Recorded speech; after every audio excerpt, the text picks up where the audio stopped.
Go. What is up, YouTube? Welcome back to another episode of Hometown Opens. It's your boy Millsy, and with me today is... Today, what do you act like I did not... Oh, wait, there was a couple times I wasn't here. Oh, hi, I'm Mikey. Nice to meet you guys. I'm sitting over in the corner as usual. We've done a couple of these little retrospectives. We did one for cons, we did one for original Theros, and we did a little mini one for Theros Beyond Death. But I thought it'd be fun today to go to one of my favorite planes in Zendikar. I apologize, I don't have any of the original Zendikar to represent here because it was way too expensive to open. And nobody needs that in their life. So we have BFC, we have Oath of the Gatewatch, and then we have some collector boosters of our most recent trip to Zendikar Rising, and we're hoping we get some pretty fetch lands out of those. Yeah, you never know. Fetch lands. So first, let's start off with an intro pack, just like we did with the other episodes. Move these over for you. BFZ intro pack. Got that pretty Oran Reef Hydra right there. This is all for you in a way because you are more excited about this than I am. Yes, BFC was the first set I played Standard in. I absolutely loved this set, and it brings back a lot of good memories for me as far as the cards in it. And some of the fun stuff. So there we go. Got the promo Oran Reef Hydra and a Nissa's Renewal. And there it is, one of my favorite cards from this set, Scythe Leopard. Very good landfall. At the time, there was a landfall deck that just basically was all about putting that land down on your first main phase and then pumping your creatures up during combat. So Snapping Gnarlid was part of that deck. Same thing with Slide Runner there. It seems like the whole theme of this little pre-con, or not pre-con, well, yeah, I guess you could call it pre-con. A lot of good landfall stuff. Yeah. Of course, my problem at the time in Standard was that I did not have the money to pay for the full fetch land, mana base, since, of course, with landfall, it gets even better if you can use the fetch lands. Yeah. Did not have the fetch land money at the time. Oh, I don't think they have enough Evolving Wilds in that's for sure. We do not. You got the pretty... Unfortunately, no full art basics in the deck, but we are going to see them in the packs. A couple Seek the Wild. Swelling Growth, one of my favorites at the time. Sylvan's Crying, great card. Didn't realize that came in here. That's a pretty cool card for Commander. Lets you go get any land card you want. Oh, that's pretty nice. This is really good. Got a Sure Strike, one of my favorite pump spells at the time. Of course, we did have Teamer, Battle Rage, and Become Immense at the time, which were the two kind of finishers for the deck. But that's cool. I actually didn't know that was going to be a green-red type list. I just saw the Oran Reef Hydra, and I was like, that's awesome. I love Oran Reef Hydra. So first pack of BFZ. Again, a lot of fun. I loved the Devoid mechanic for the Eldrazi. I did try to play a blue-red Devoid deck at the time in Standard, and it did not go. It was not powerful enough to really take care of the cards that were in Standard. BFC, I'm trying to think of what's still pretty valuable. Of course, we have the Titans. Cura's not too bad. Hey, Cura, Master of Depths. Nice. And then we have our pretty full art plans. That's just a draft booster too. Yep. Yeah. Well. Cura's pretty good. Of course, I think Little Mog still carries the most value. I mean, probably it's of the set. So used, as well as I'm sure Gideon still holds some value in the set. Now, if you pull an Ulamog, are you gonna like chunk it across the room in 100%. spite of like just not being evil Eldrazi, but because it's like, holy crap, I pulled an Ulamog out of a pre-con deck, basically. And you never know what you're gonna get. This is true. This is why packs. Another Nissa's Renewal. Got one with the deck. We got one there. And a Forest. Good card, honestly. So again, love these packs because you get those pretty full art lands. Next, we'll move on to Oath of the Gatewatch, of course, the second set in that block. Of course, back when Magic used to do blocks together. Arguably cool, maybe better, maybe not better. Who cares? Gatewatch was a cool time. It added some cool strategies to help the different strategies that existed in BFC. Of course, we got Mina and Den in this set. Which, of course, is very popular in Commander. The other best part about this is you do still get the BFC full art lands. Nice. So cool there too. We got a Munda's Vanguard, goes into that ally strategy. Oh yeah, allies are pretty cool. And then same thing. So the cool part about the Oath of the Gatewatch, the thing I like the most is if you buy the Oath of the Gatewatch bundles, you actually get all full art BFC lands, which is pretty cool. Oh, very cool. Gatewatch had its own set of expeditions that you could get. The main ones people care about are in BFC, but Gatewatch did have its own. I doubt we see any expeditions in this opening, but you never know. Hey, it would be pretty cool if we did. I always liked Embodiment of Insight. It's a fun card.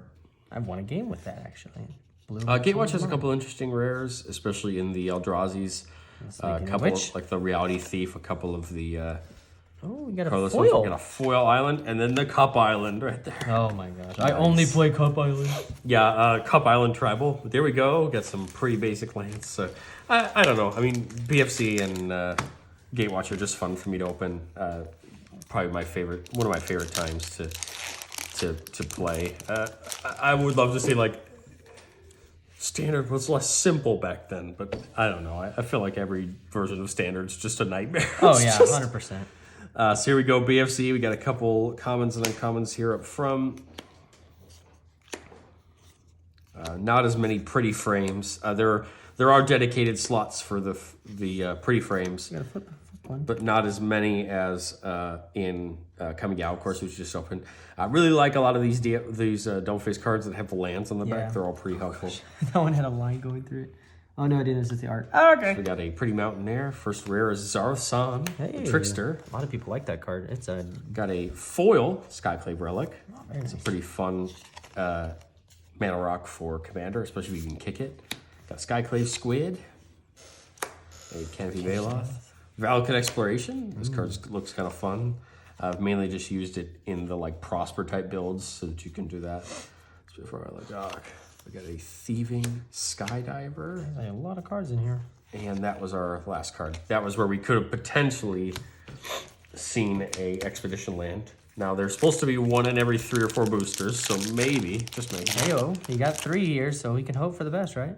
We'll see. Oh, don't be breezing through these now.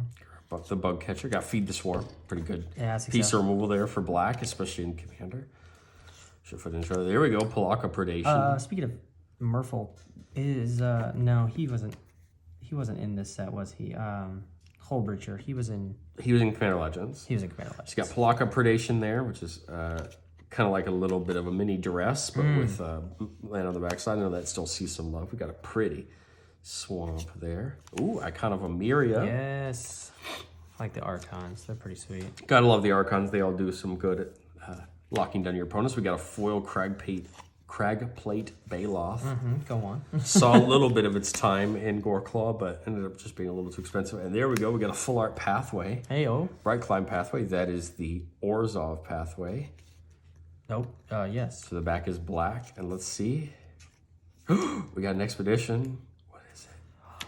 A Scalding Tarn. Nice. So there we go. We got a foil Scalding Tarn. What a pretty card. I think I have that one, so that'll help pay for a few of the Zendikar packs here. You like all of them. I love I love these are my favorite copies of the Expeditions, or the Fetch Lands. I do love these printings. They're all really pretty. Yes, they're pretty nice for sure. So let's see. We got, I mean, I think you as the viewer could see the Pringle we got going on here. A little bit. A little bit of that Pringle. Here we go. Merfolk Windrobber was very popular in Standard while it was there. Still popular rogue. Kenny Stampede, it's a overrun effect with land on the back. Nice. Kind of interesting. Got another Swamp. First up, we got a Glass Pool Mimic. Nice. Oh, good card. Love that one. That's a fun rare. I feel like sometimes in Magic we don't have enough shapeshifters that come in and do good things. Sure. But we got Riverglide Pathway with Lava Glide Pathway on the back. Another cool. I wish the pathways got played more. I would probably play them if I don't know. I do play them in all my 2 color lists, but in the 3 color lists, I feel like sometimes they get Meh. they can get overshadowed by some of the other ones. I don't know. Maybe I'll make it a goal to start playing more of them. Here we go. One of my favorite of the showcases from this set, Canyon Jerboa. Little guy there. Mouse, not a rat. No. Ooh, there we go. We got a rare Kazandu Mammoth. Very nice. With the Kazandu Valley on the back. Yes. That one is really popular. Especially in Standard at the time. Oh, and a foil Skyclave Apparition.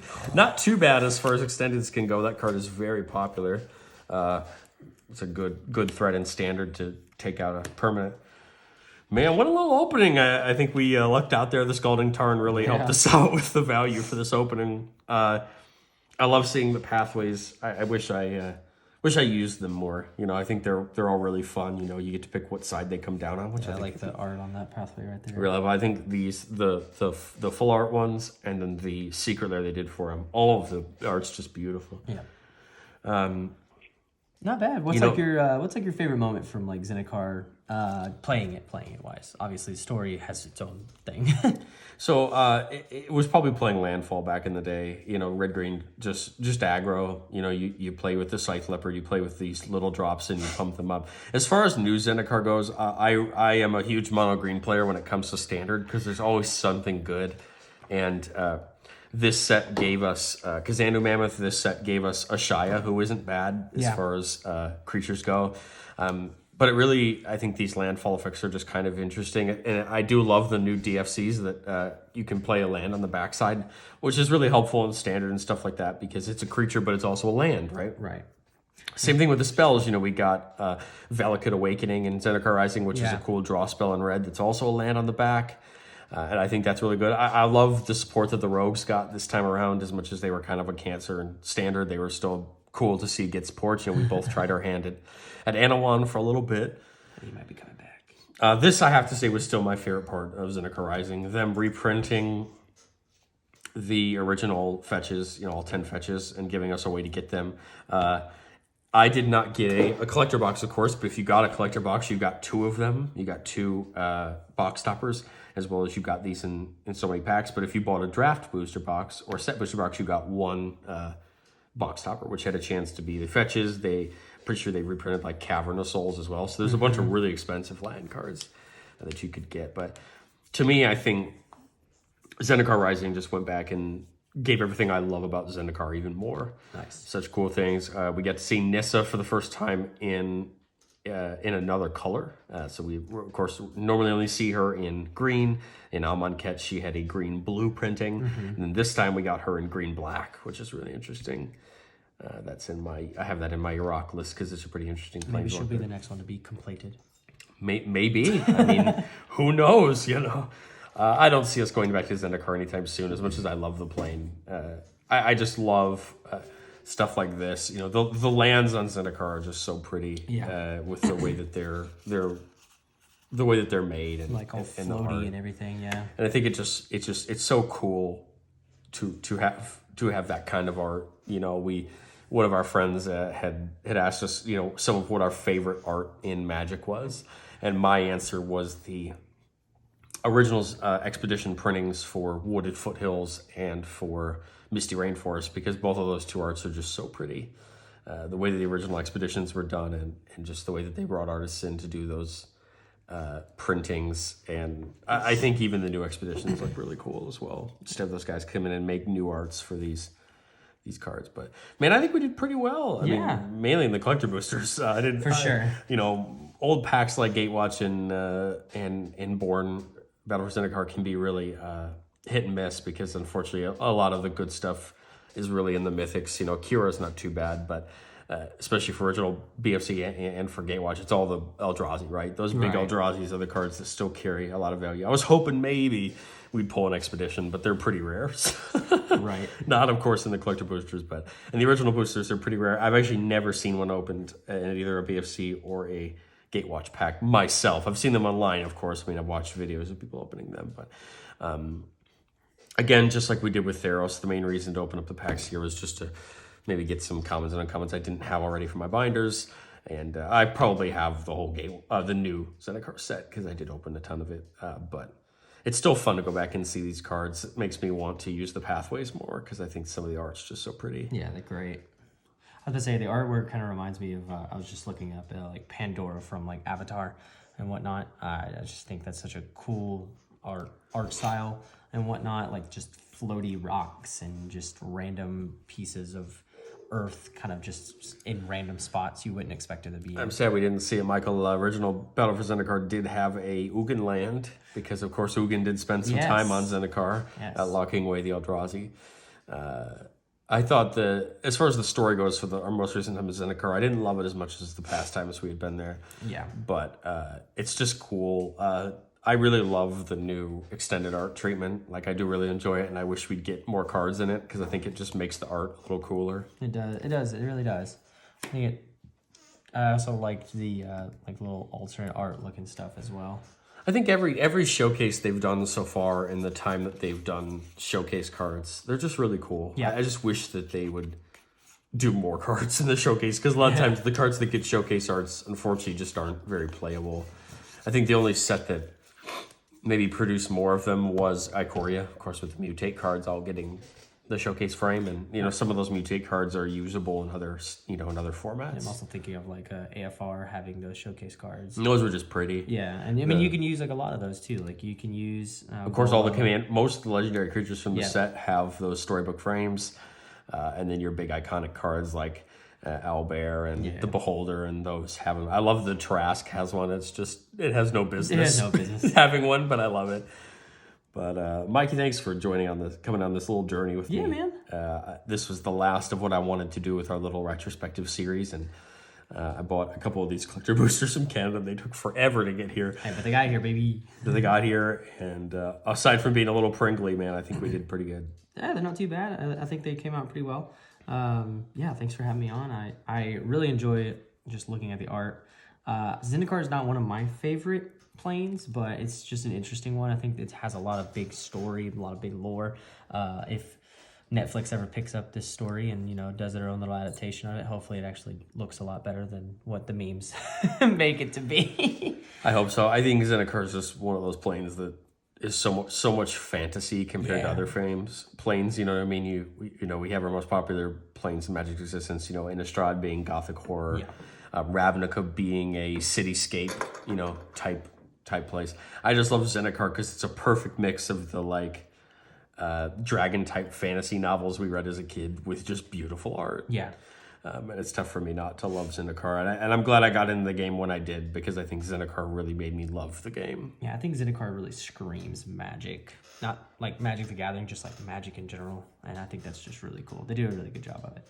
You can tell it's probably WotC's one of their favorite little places to go to. Yeah, it's hard not to love going back to Zendikar in the same way that they love going back to Dominaria. Well, originally Dominaria has had so many stories because they combined a lot of those old stories into one plane that we now know as Dominaria. So of course they love going back to Dominaria because it's kind of one of their flagship planes. I think this is one of their flagship planes now. Everybody loves it, just like Ravnica. Everybody loves it. Everybody has things they remember about it. And I hope that Innistrad can get there too, because Innistrad has a lot of cool things about it. Yes, I agree. Especially with our most recent time going back. I don't know which our next return set will be. We tend to get, I don't know, really seems like at least one a year, if not more. So I'm intrigued to see what is our next set. Of course, we've already seen Dominaria as our return set for this year, but I wonder what our return set will be for next year. We need that Tarkir. I really hope so. Just to get more dragons. 100%. I mean, off-brand Tarkir with Ikoria was kind of like a disappointment when I saw that was a thing. I was like, it's cool, but it's not Tarkir. It's alright. It's alright, but I've seen better. I've seen better. Yeah, like I said, we've discussed in the past about how we hope that Capenna is the shards, colors, because I hope that they do them better. I hope we get some updated stuff for them. But they need it. I really hope we don't go back to the Tarkir colors again. I think we really need to give the shards some love, because they haven't gotten love in a really long time. Right. They've gotten commander decks in the last few years, but other than that, we haven't really had a 3-color set with those color combinations. But are they any good? Some of them are. Some of them are very good. Some of them are okay, yeah, for sure. I mean, you have Naya, you have Grixis, you have Bant, Esper. you have Esper, and then Jund. And then Jund. And I mean, heck, Jund is one of the most played colors in Commander. Same thing with Grixis, same thing with Bant, So I think there's a lot of room. And if we can get the color combinations not in the strategy they're already in already, I think that would be a ton of fun. For sure. Do Bant and don't do enchantments, Oh, that'd be great. Do something different, yeah. But I hope you guys enjoyed this small little Zendikar opening, and we will catch you guys next time.